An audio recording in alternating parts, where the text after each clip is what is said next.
I'm Ji Balai with Sharknet from Western University, and this is the the talk that we the series Introduction to Eclipse. We're going to continue on this topic, and specifically, we're going to talk about debugging a parallel code.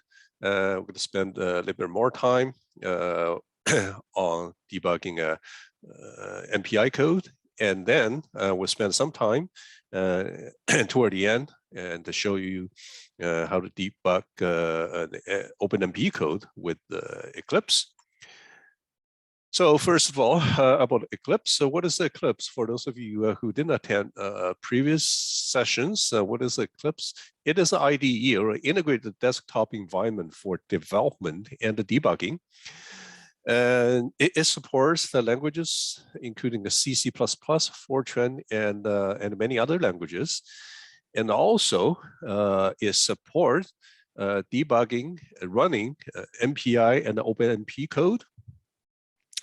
And it is running on your local computer, although it can also run on remote systems, but we're going to focus on using the Eclipse on your local computer.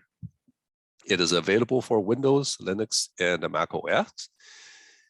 And what Eclipse is not, it is a front-end desktop environment with the editor and the code analyzer for C, C++, and Fortran, MPI, and others, but it does not come with compilers, debuggers, and the memory analyzer and the schedulers.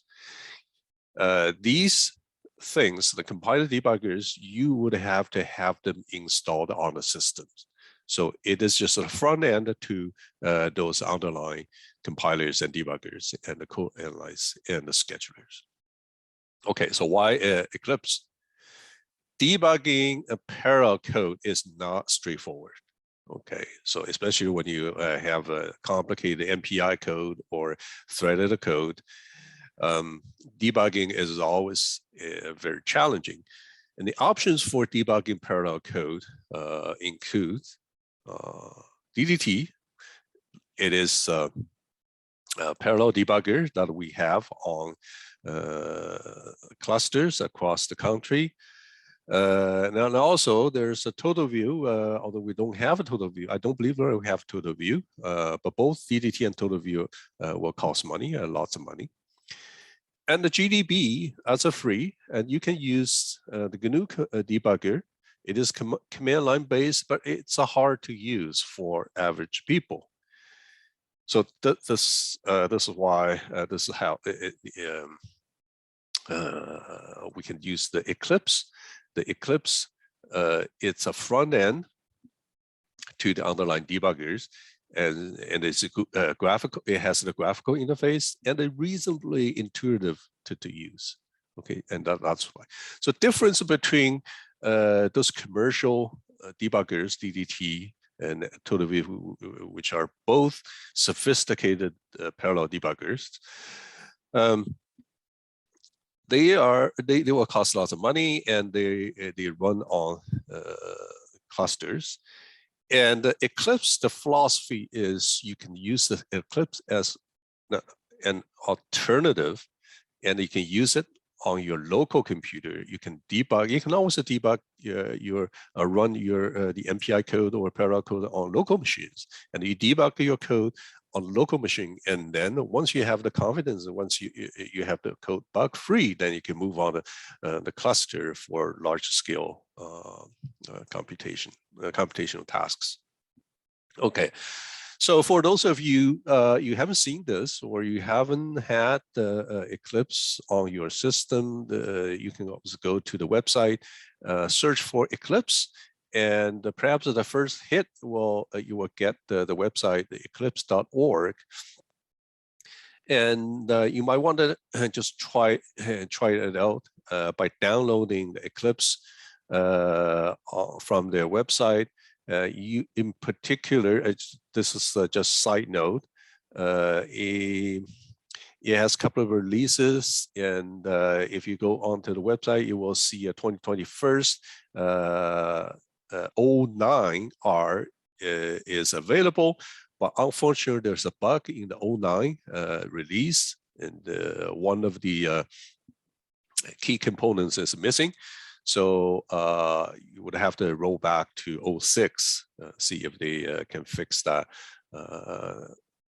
bug in the future release. Okay, so once you go to the download side, packages, look for packages, and you want to scroll down and look for Eclipse IDE for scientific computing. This is the specific package you want to download if you ever want to debugging your code using Eclipse. So this package will include everything you need. It includes the CC++ development tool, and that is it has the editor, it has a code analyzer. So when you open, for example, when you open the C++ code, it will highlight the syntax. And then also, if you have an MPI code and you move the mouse over the MPI functions, it will show the function prototype, which is kind of neat. And it reminds you what arguments that each individual MPI function will take. Okay.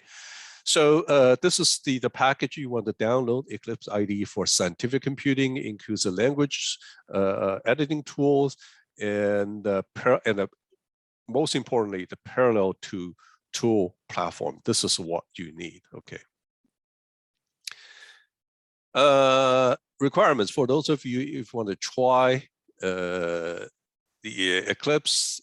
This is the minimum requirement for. For Linux, Mac OS, what you need is you need to have compilers and debuggers installed. You need a make file installed, and also you need, of course, you need a MPI library. Okay. For Windows users, we strongly recommend that you use the Windows subsystem for Linux. This is supported by and provided by Microsoft, which is very nice. It's like a virtual machine running on top of your Windows, but it's running a true Linux. Okay, so this is what we recommended for people who want to use Linux on Windows and want to use Eclipse as well.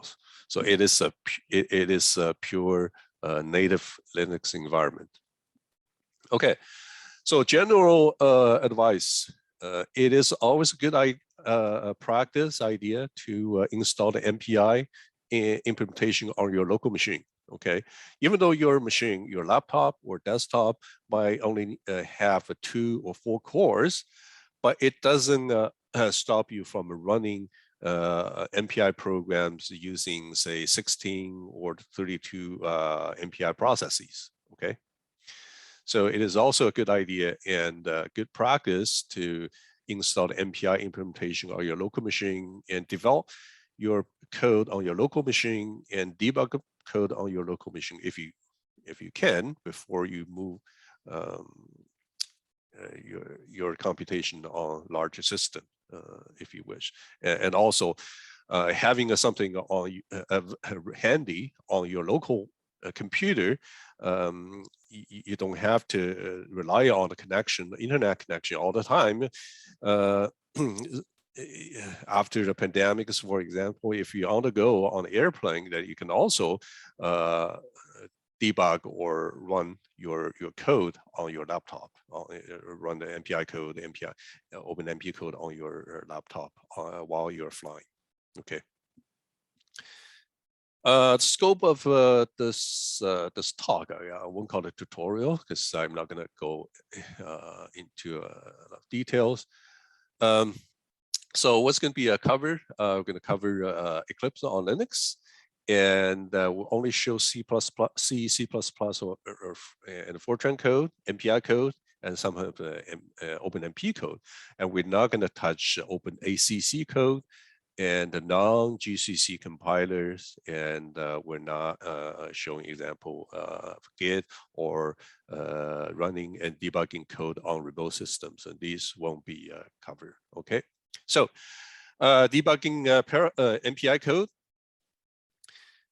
The first, we're going to show 3 examples. The first example is very simple. It would rather show fairly simple example, but going through the details, the steps by steps, or so you know how to use Eclipse to debug MPI code. So in this example, we're going to step through an MPI code. This is a very simple program.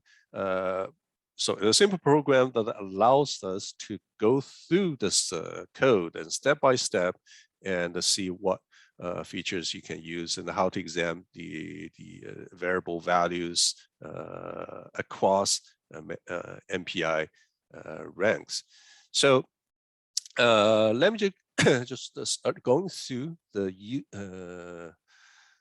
using Eclipse. I have Eclipse installed on my desktop. What you see here is the Linux desktop.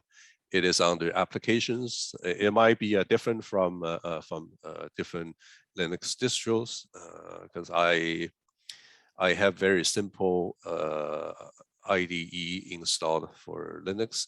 So it is, in my case, it is under development, Eclipse. I click Eclipse and I start the Eclipse version 2021-06 release.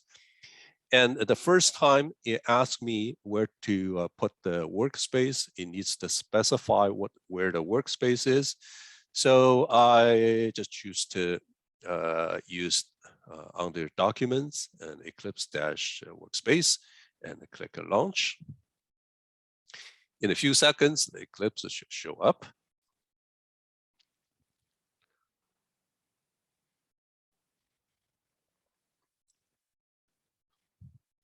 Okay. So this file is already open. Let me just close and then start over again. I have already have a list of projects created. So this is the concept of using an IDE tool. The same as other IDE tools like Visual Studio Code or Microsoft Visual Studio or other tools. The concept here is one of the concepts is a project. So for each program, you need to have a project. A project is a collection, is a folder, is a collection of subfolders, a collection of files. Okay. And quite often we're used to having multiple programs in one folder. For example, I create a folder called examples, and in examples I put quite a few standalone codes there. So this is what I do from a command line. That's my day-to-day how I do things on a day-to-day basis. But in Eclipse, you need to create a project per program.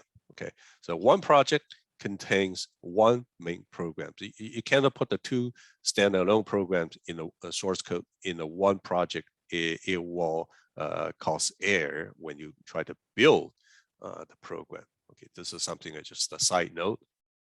Okay, so if you don't have a program, if you don't have a project, create a project, it's going to a file and the new and create a project. There are some options. You want to create a C++ project or choose a project. In this case, if you want to create a parallel project and you want to choose a project ... here, and then there's an option for you to create C project. You can click next, say I want to create a C project, and then you are prompted with more options. You want to create just a simple C project, or you want to create an MPI project, and perhaps you want to create an MPI project with a sample code. This is MPI Pi C project or MPI MTC project. In my case, I have the existing source code, so I don't want to create a MPI project with the sample code. So I can choose MPI MTC project. If I click that, then it will create an empty project. Okay, I'll skip this. You can do practice later on. So pretend, suppose you already have the project created. So in this case, I created the MPI Hello World project, and click Open the project.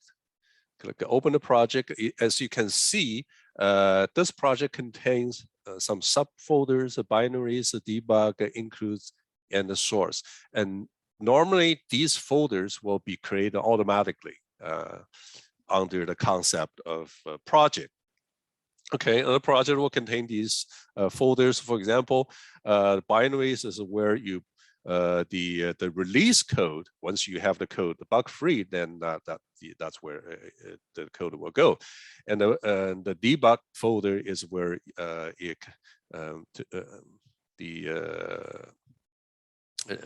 debug the binary code is stored. And the source folder is where you store the source code. So in this case, it contains a source file. Let me double click to open the source file. So this is a very simple MPI code. It's so it calls MPI init and MPI rank size as usual. For those of you, suppose you're already familiar with MPI. So if you move the mouse hop over, you see that it prompts you with the prototype. It tells you what arguments that each function will take. This is quite handy. Instead, otherwise you have to go to the command line. For example, if you go to command line, you type MPI init. And this is how you get access to the man page or prototype as well. But it's handy here. You just move your mouse over, and it will tell you the prototype, which is quite handy. Okay, so suppose this is the first time you opened up a source code, and what the first thing you need to do is to go to project and go to properties, and then you go to because the C++ code, you go to the C++ build and the settings. So this is the first time. This is where you set the compiler and the options. And this is compiler, a linker. The compiler is the MPI-CC. This is by default, it's set to MPI-CC. And the linker is also MPI-CC. Go back to compiler. And this by default, these are the options. Okay, and you can change the option by collecting optimization, and then you can select. You can select the optimization. Okay, this is how you select the options. It's a miscellaneous. It allows you to add other things. Okay, and linker here under linker. This is where you can specify library. If you are using a math library or some other libraries, this is where you can do add the libraries. Okay, this is for the libraries. Okay. So the settings here is all set. It's pretty good. It's all set, and then we just cancel what? If this first time, instead of click a cancel, you should click a save too. So my build configuration is already set. And the next, I'm going to go to run option. Okay, before we go to run option, because the build configuration is already set, you have a hammer here. If you click the hammer, click a go, it will start running the make file and compile the code. And by default, because we're doing a debugging. By default, the executable, the binary will go into the folder debug folder. Okay, so this so one of them is this is the one generated. Okay. This console here tells you whether you will have a error or not. It just it displays the output from a compiler from Makefile, and then next we're going to run. So we're ready to run, and we want to run. So configuration, run configuration. The run configuration, and it asks me if you want to run on the local. Yes. Just wait for a few seconds, and a window will pop up. Okay. Now, here's the concept. For new application source code, you need to create a new launch configuration. Okay, the launch configuration. So under parallel application, I have already created the number of launch configurations.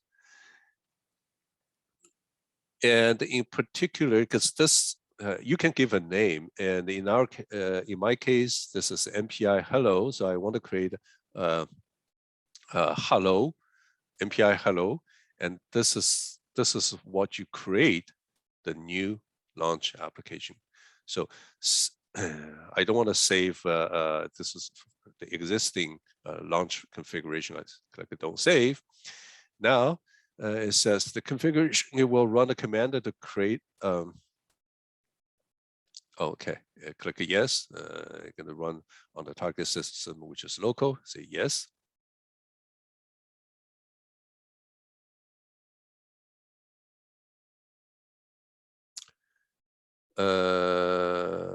Say no. So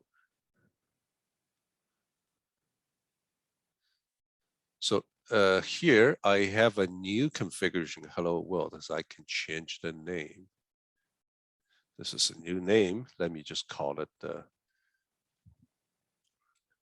hello. Okay, and then here the target system, you want to pick one of them. You want to pick general OpenMPI interactive. Okay, this is a target system. Again, we're running this parallel code on local machine. This is a target system configuration using MPI, OpenMPI. Okay, so the next, we're now running on the local, or not running on the remote. So we need to click a local. Click a local. In a few seconds, more options show up. The basic options: how many processes you want to run. So I want 4. Now my computer doesn't have a 4 physical cores. Okay, what's going to happen now? So for OpenMPI doesn't allow you to run MPI program with the MPI ranked more than the number of physical cores. If you want to run a way MPI code on a computer that has only 2 or 4 cores, what you need to do is to specify a host file, just to fake it. The host file, let me just select the host file. It's in the documentation folder. I need to specify the host file, and I already have a host file in the folder MPI hello. This is the host file, and open. And what does the host file look like? Let me just open it up for you. It is in the Eclipse folder MPI hello. I have a host file, and this is the format of the host file. I just fake it. I I'm telling OpenMPI I have a 16 slots, 16. I can run up to 16 MPI ranks. If I set not 16, set 32 or 64, I can run as many as 64 MPI ranks. Okay, that's what this host file contains. Okay, so back here, so I have completed the configuration. I created a new launch configuration called hello for my code, and then I click apply. Oh, say yes. I'm missing something. Do I missing something?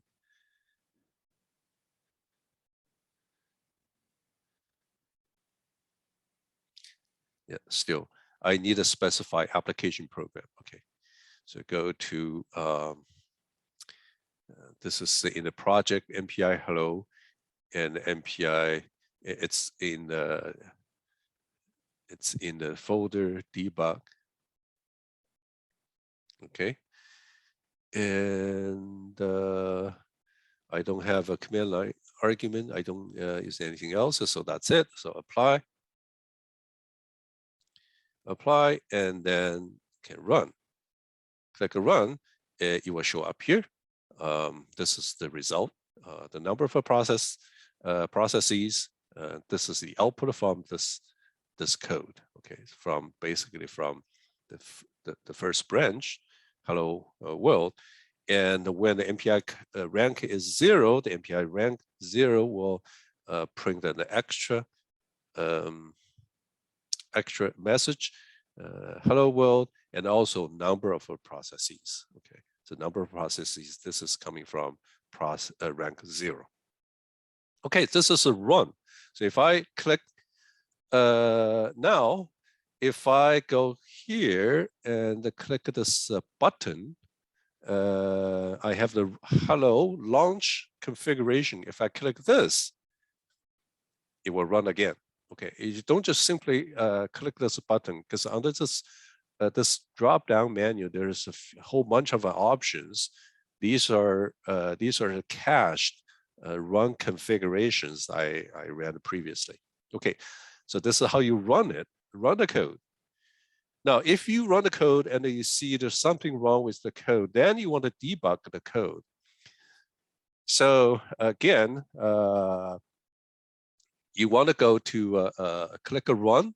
This is where we run the run configuration, and then this time you want to click a debug configuration. Click a yes. In a few seconds, this will show up. Now I want to create a new debug configuration, just as I did for run configuration. So by clicking this. Do I want to save this? Say don't save, because I want to start a new one. Okay, so I have I start a new one. So I give a different name. Hello, debug. This is a debug configuration. And again, want to choose OpenMPI Interactive, and I want to choose a local. In a few seconds, and it pops up in the basic options. And again, I'm using 4 ranks, and here the option for using the host file is already populated. Okay, this is smart because I already left the footprints for run configuration. So when I create a debug configuration, and these options are pre-populated. Okay, so I think, I still need select the applications, what binaries we want to choose. Again, this is going to be, say, okay, and I don't have arguments. Yeah, this source code doesn't take any command line argument. And if a debugger, okay, it's a good time to take a look at the debugger. Okay, so the debugger, as you can see, the debugger is using SDM. So how come this is not a GDB as you said at the beginning? Eclipse is using GDB under the hood, but it is GDB by itself alone is not good enough. This, in order to debug, in order to have a global view of running multiple GDBs attached to running MPI processes, you need to have some commander. You need to have some information collector in order to collect the information, in order to move around this for this IDE, the graphical environment. This is what this SDM does. SDM is it's called a scalable debugger management. It sits on top of a debugger. Debuggers, it's kind of like a meta debugger, and also it's an information collector. Okay. And for this release, SDM is built in. SDM is built in into this Eclipse release 06. Now 09, for some reason, that was removed. So we couldn't use the 09 release. So that's why I'm using a 06 release here. Okay, so everything looks good. And the application is already set. And the resource is also set. I'm using the host files as I selected it for run configuration and using a four ranks. Then it's ready, so I can run. I can say apply to save the configuration. So after I click apply, you see this, it's going to rename. Previously was the MPI bracket 1. So the name is correct because I gave the name hello debug. Okay, yes. So this is all set. Then I can run. I can click a debug to start the debug session. So click a debug. Now, in a few seconds, few moments, this window pops up. It says it will launch a parallel debug perspective. So what you see here now is a development perspective.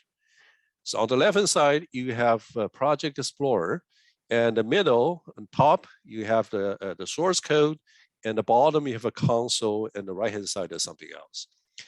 Now, in the debug mode, you will have a different view, a different perspective. You click yes, and you will start a new perspective. This is a new perspective, new view. So what you have here, on the top, very top here, it shows the MPI process just started. Okay, and here the 4 diamonds represent the running MPI processes. In total, there are 4, but so far only 1 is attached to the debugger. As you can see here down below, this section is the individual debug view. Okay, and so far there's only 1 process. So what you need to do in order to debug all the MPI processes, you need to register each one of them. And this is nice in the sense that sometimes you only want to debug a subgroup of them, especially if you have, if you ever exposed to the advanced topic of using communicators. And as you know, you can split your communicator world, MPI world communicator into a subset of communicators. So then you can have subgroups of MPI processes. And the same thing here. This gives you the option to look at any arbitrary set of MPI ranks. But in this case, I want to collect. I want to include them all. So I click and control click to select them all. Okay, and then you move to register. You need to register. you need to register, which means I can attach debugger to all the 4 MPI ranks processes. Once I click that, and you see in the individual debug view, I have 4 processes because my windows are not large enough. I need to move a bit. You see, I have 1, 2, 3, 4 processes as expected. Okay, I just move up. All right. Debugging. I have to look at my notes what to do. Okay, so these are the next. We're going to step through the code and see the blue dots there. That these are the breakpoints. Okay, so if you click.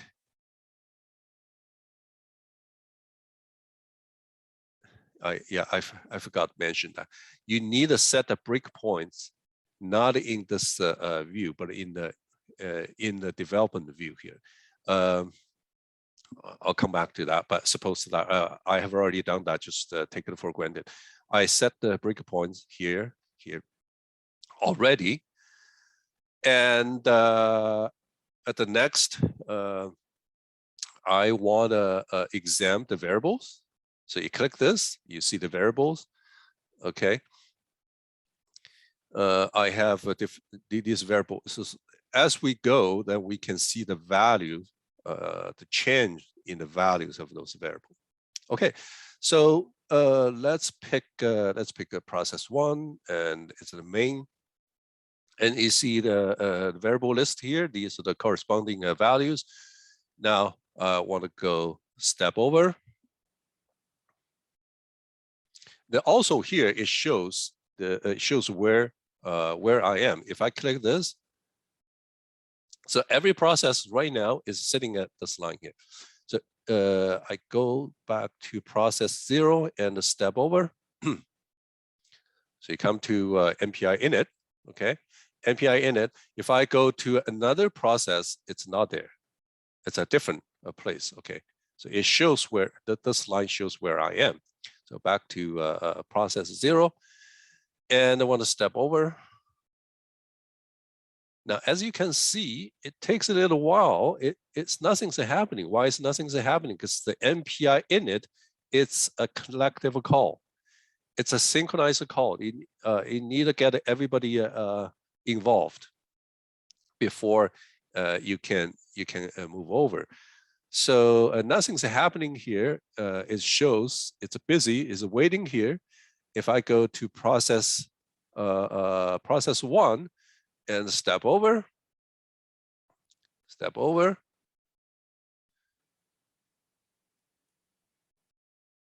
the green ones here, the diamonds in green means it means this process is running, while the yellow means the process is suspended. And then I go to process 2. Process 2 still here, and I click step over, and it's suspended. No, it paused, and the step process rank 3, and step over. Okay. Let's see if I can step over again.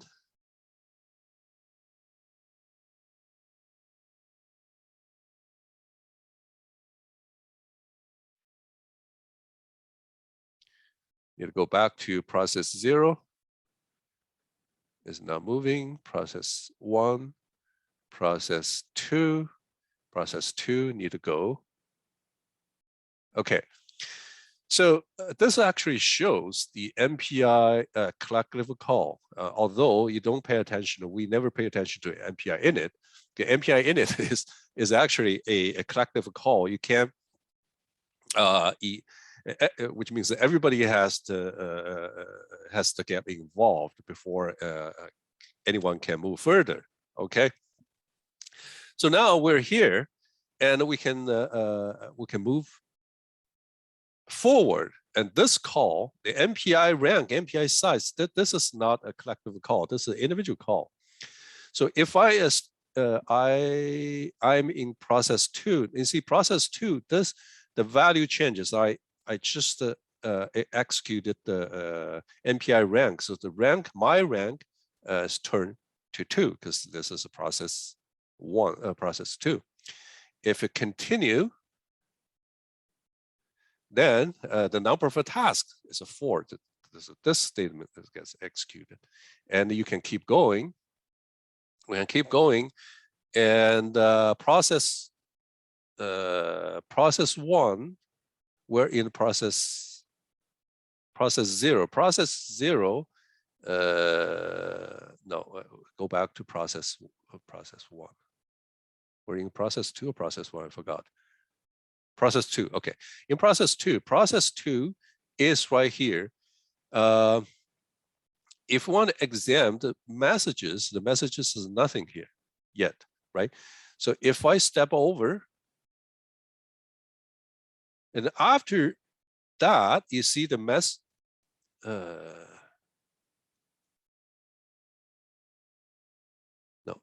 still back, process 2.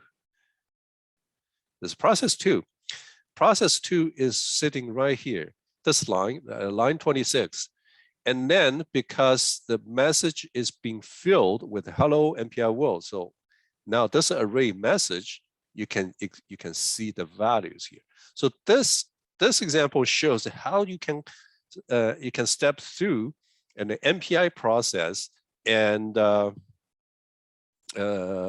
examine the variables step by step.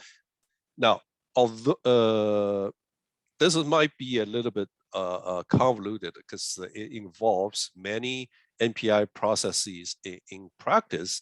So stepping through the source code might require synchronized movement of other in other ranks, but it's good enough to show that you can examine the variable values by looking into one of the MPI processes and step through. Okay, so those examples. I think I just I got enough for this example, and I'll go back to if I click resume, because right now everybody stopped. Resume a group. Just let the code finish. Okay, so it's over. Once it's over, and you want to do a cleanup, you want to remove all terminated launches, and then we'll go here and remove terminated. Okay, so nothing is in debugging mode. The debug session is done, over. Now we're still in the debug perspective. As you can see here, 4 bugs icon, the icon that has 4 bugs. So this tells me that I'm still in the debug perspective. I want to go back to a development perspective by clicking this icon.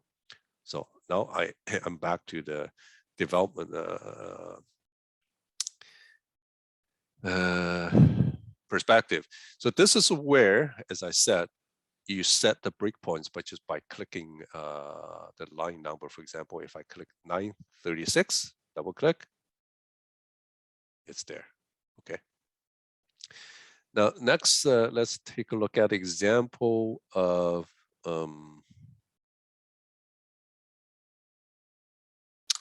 let me see one of the other examples.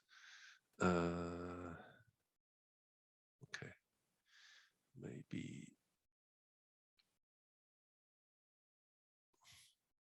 I'll skip the second example.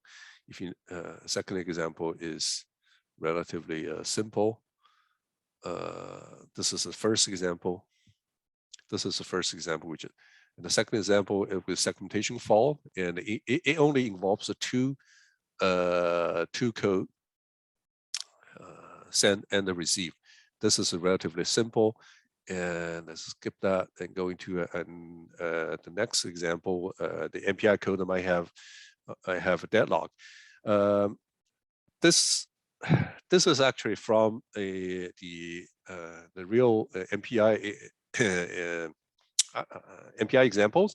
We have a two-dimensional heat equation and domain on a squared domain, that the domain is decomposed and split into subdomains. And between the boundaries, we need to have a data exchange, okay, before we move forward.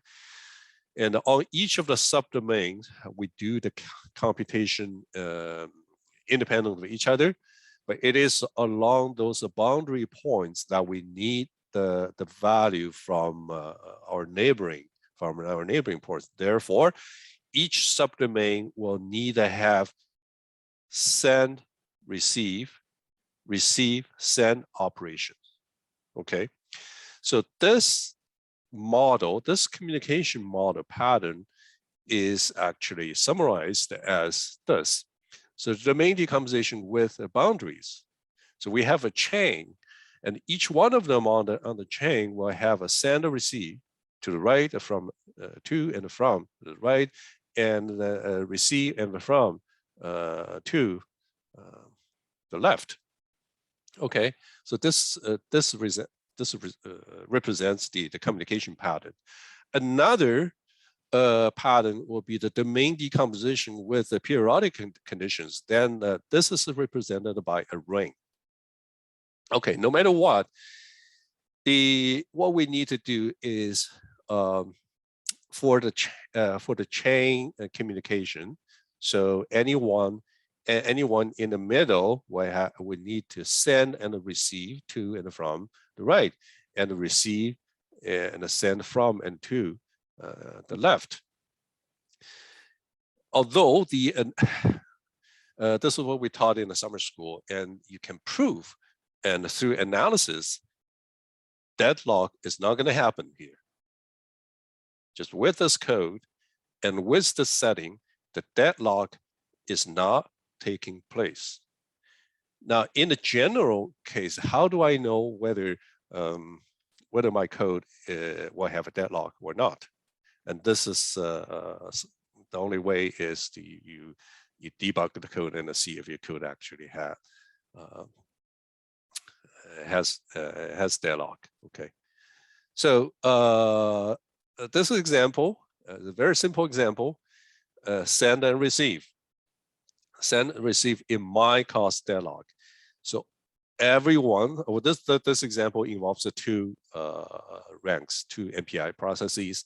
Both will send the message to peer. It depends on the size of the message. This code may or may not block. Okay, this is the code. This code will be executed by both ranks, and both will send a message to peer and receive immediately from peer. Okay,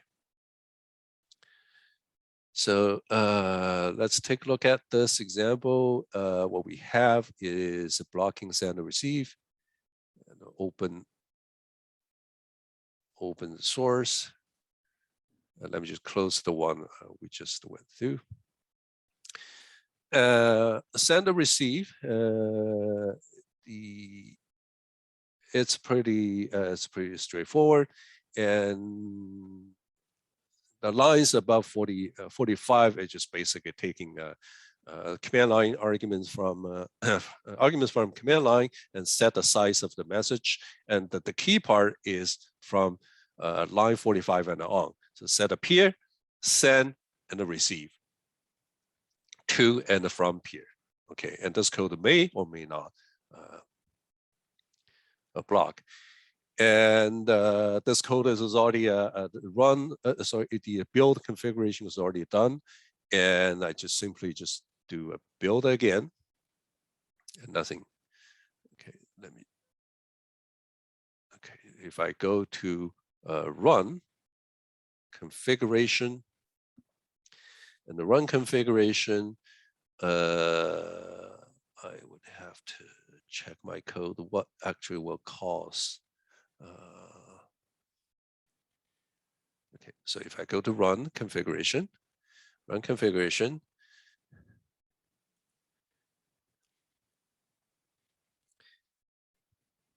And this run configuration, I already have a run configuration somewhere down below. Okay, this is the one. Open the configuration.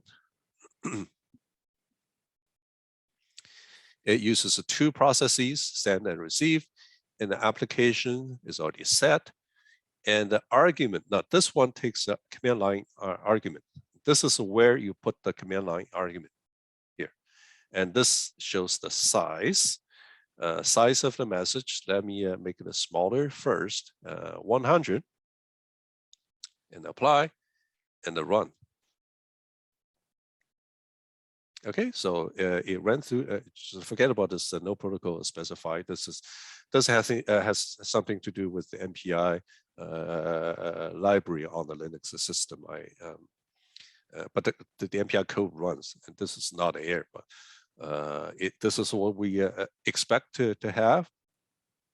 MPI 0, MPI 1, send, receive, complete. So this is what we expected. So there's no blocking is not didn't happen. So next, we're going to do the run configuration again, and this time I want to change to 1,000. Let's say 1,500, and apply, and the run.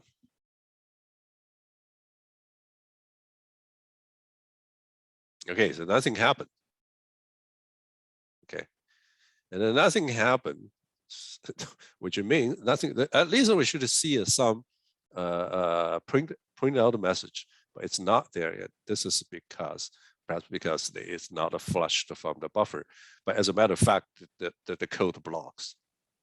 Okay, so this code. This is a typical MPI code that will block. It's an unsafe code.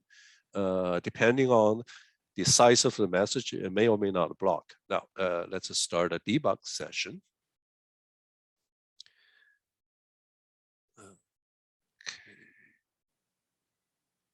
Okay. Where's it? Okay, run. Let's go to debug session.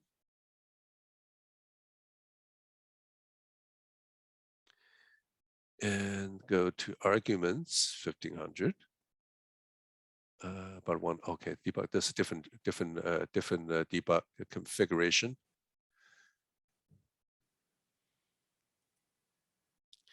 I have a configuration for run and a configuration for debug.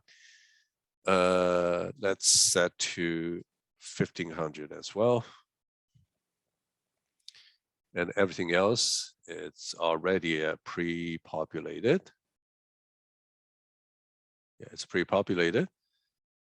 And apply and run debug. And the debug perspective will show up. So we got two processes. As I mentioned, we need to register both. So now we have two processes showing up here.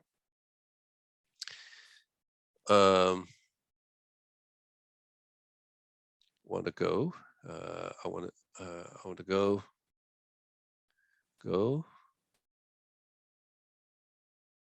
So we need a bit of help to push the other one.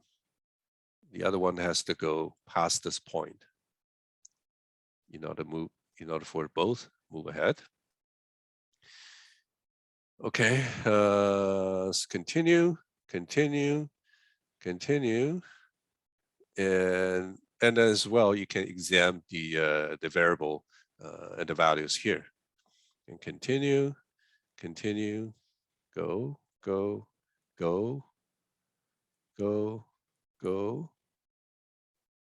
No, it cannot go anymore. Send, it shows in the light blue. It means the process is waiting for the other side. Now, if we go to the other process, process one's right here, and let go.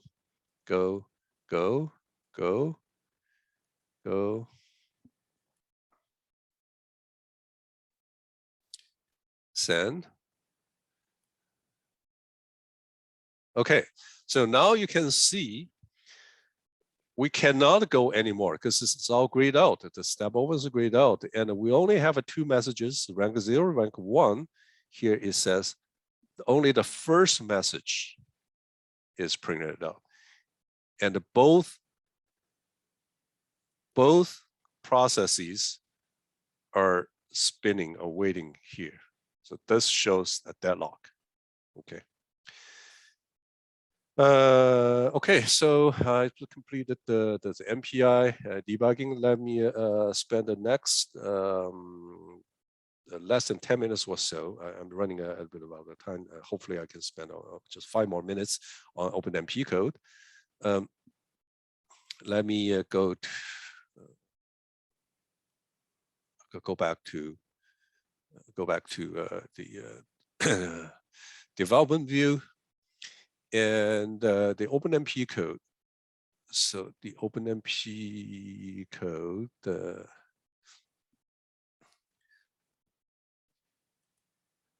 debugging Openmp code. So the first example here, maybe we'll just show this example. The example here is very simple, and to calculate a pi. Okay, yeah, this guy is gonna. So I just killed the Eclipse, and we can restart over again. We just calculate that the pi using this formula because it's the quadrant. This is how we calculate a pi, and very simple. We're using we're calculating this integral from 0 to 1. This is the function. The function is the square root of 1 minus x squared along the circle, along this unit circle, and the pi would be just 4 times this integral. So this integral is done by this for loop. This is serial code. This is a for loop, and the x is where you draw the point here, and we apply the midpoint rule for approximating integral, a numerical integration, and then this is the sum, right? This is oops, there's a typo. That should be 1 minus x squared. And the end is just a pi is 4 times whatever the sum is. Okay, so this is what it is. Let me just open the Eclipse again. It takes a few seconds. You can just click do not bother showing this.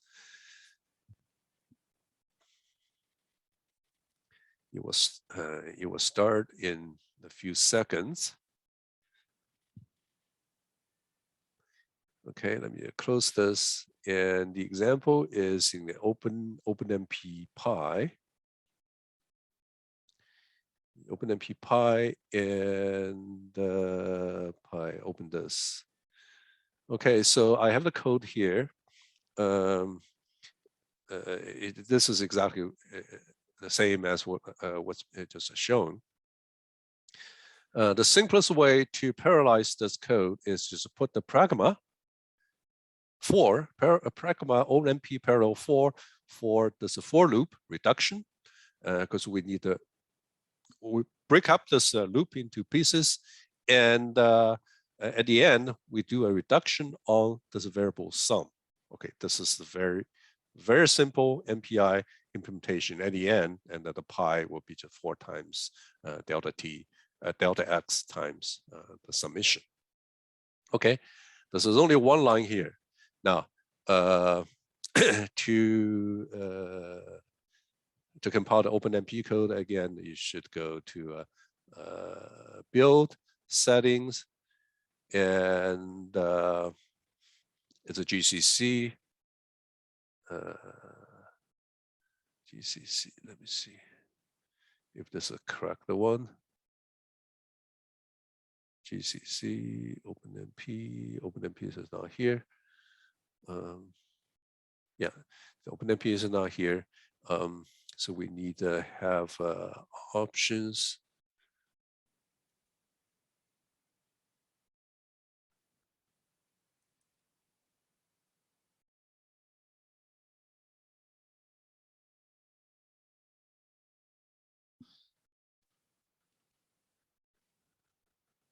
Openmp Code, and then to build. Okay, want to do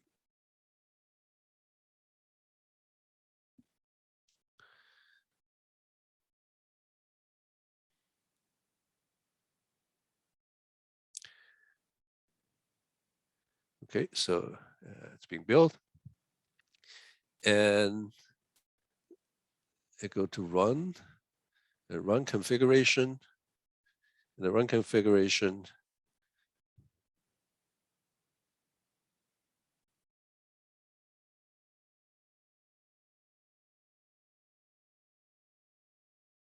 you want to give a name. This is not a parallel application. This is a serial, not serial. This is a regular C++ application. This parallel application refers to MPI. Okay, I have already created this one here, so just don't save. Rather, just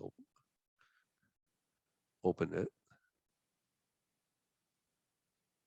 Okay. And that's a project, and the application is already pre-populated. Then the arguments, I don't have arguments.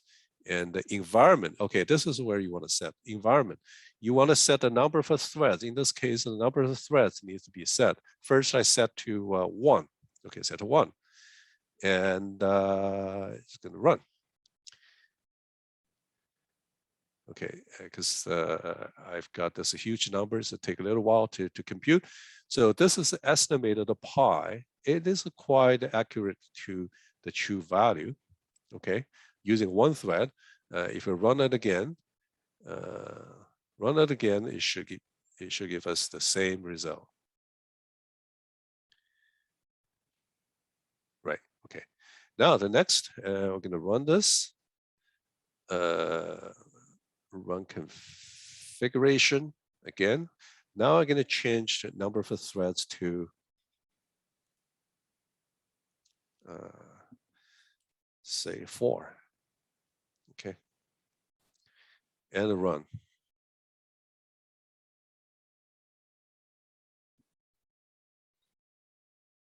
Now you see the number has changed. It is not as accurate as before. So that means that something's wrong. So if you have an Openmp code that takes less time, but it gives you a wrong result, that means that the code is wrong. If you run it again, you might get a different answer. You'll get a different answer. So this means this code is wrong. Something's wrong here. Now, how do I know something's wrong here? And how do I know what's happening?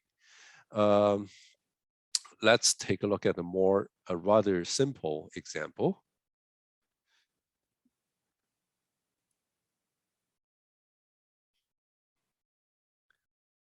In this simple example, the same thing, it just resembles the pi. What this example does is it sums the natural numbers from 1 to n, whatever. So you know, for the many of us know, if you add a number from 1 to 10, the answer is 55. If you add a number from 1 to 100, and you should get 50, 50. Okay. And this is what this code does. It goes from 1 to n. Okay. It goes from 1 to n, and it's basically it just a sum the number. I use the variable here I to assign to I use the variable k, intermediate variable k,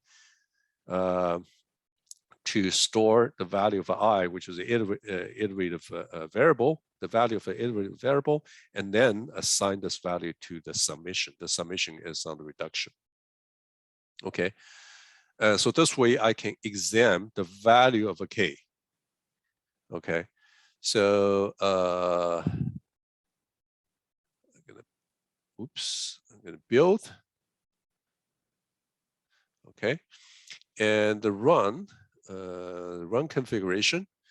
Run configuration. Now this is we're gonna run raise. This is already a preset, already created this run configuration called Openmp raise, and the argument is 10. So which this is the number of this is the integer I want to sum up to. This is 10, and the environment I set the number of the threads to 8. Okay, and then I will run. See what I get. 55. Correct. Run. 55. 55. This is correct. 55. This is also correct. Now, what if I change that to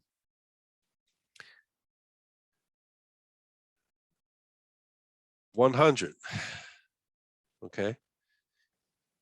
So we should expect to get the 50-50. And the run, 50-50, this is correct. 50-50. Keep running.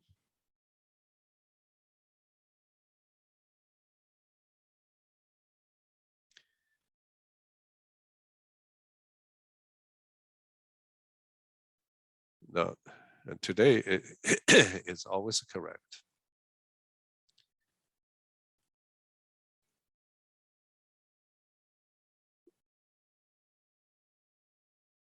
No, I don't see anything wrong here, but I can change the number of, let's say, the number of the threads is 8. I think that's enough.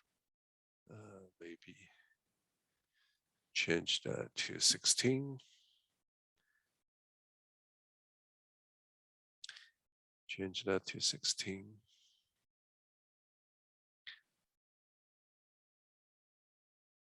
Okay.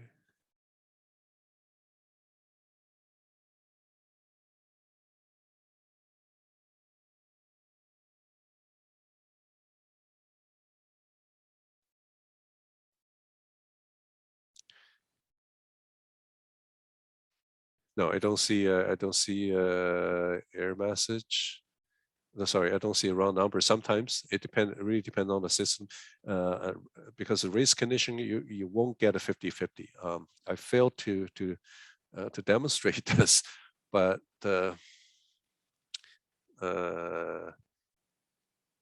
okay. So let's do the debugging part.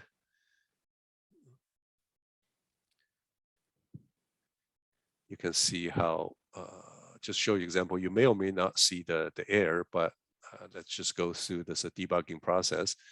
So create a debug configuration. Here's a pre-populated argument. It's 10. I want just sum up to 10, so it's easy to see. And the number of threads is 4. That's correct.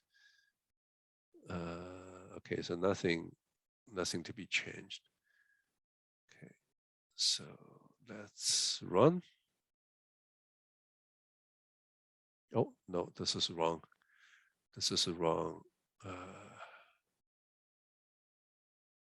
This is wrong. Just go to run configuration. Run configuration. Deadlock. This is not right. This is not right. Doesn't need it. It's a wrong binary, and that should go to raise.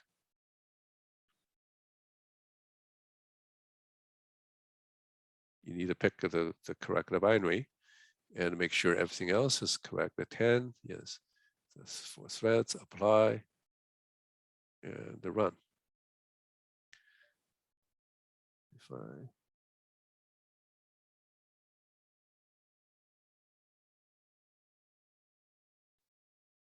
Okay, so this is run. Oh, sorry, that's a debug. We should go to debug. Debug.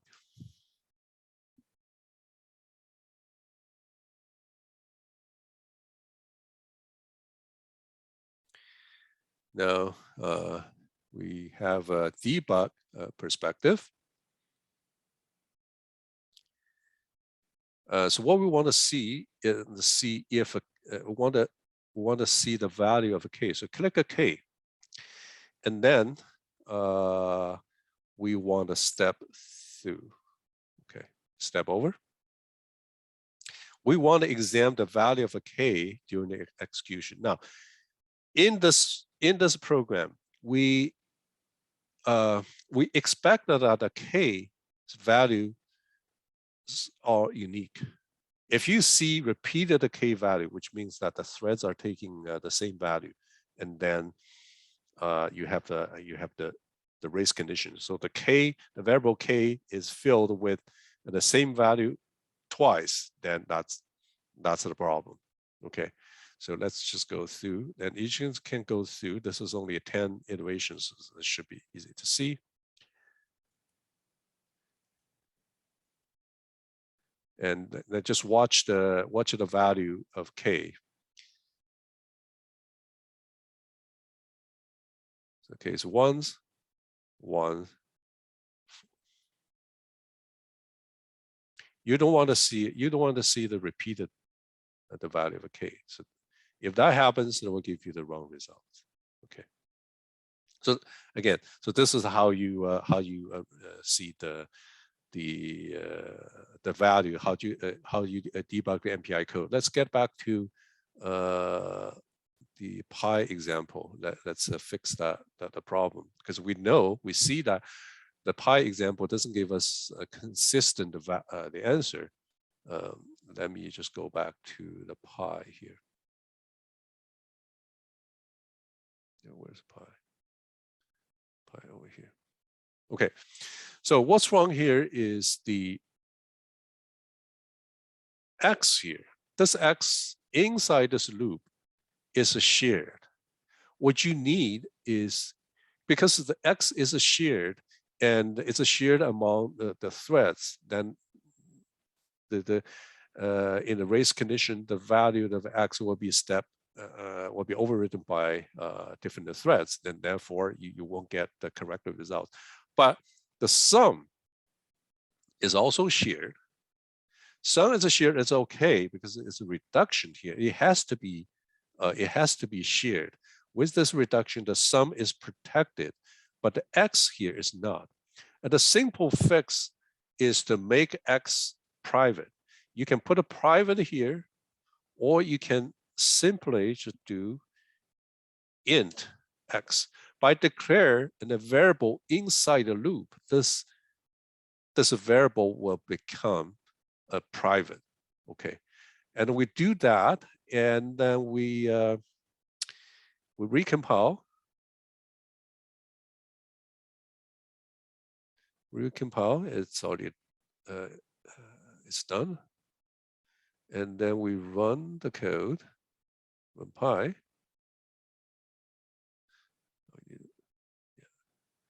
Recompile.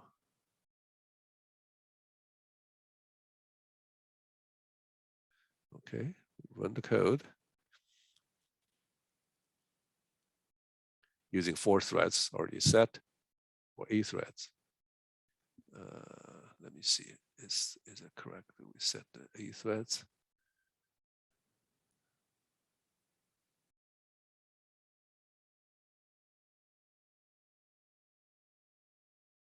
Yeah, 4 threads. Okay, so this is wrong. Did I miss something here?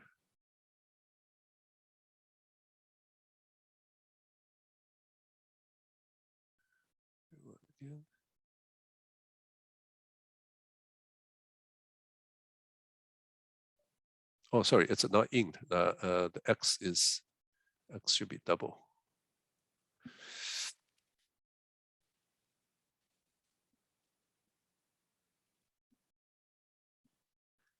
X should be double. Should be double. No, save it, compile, and run.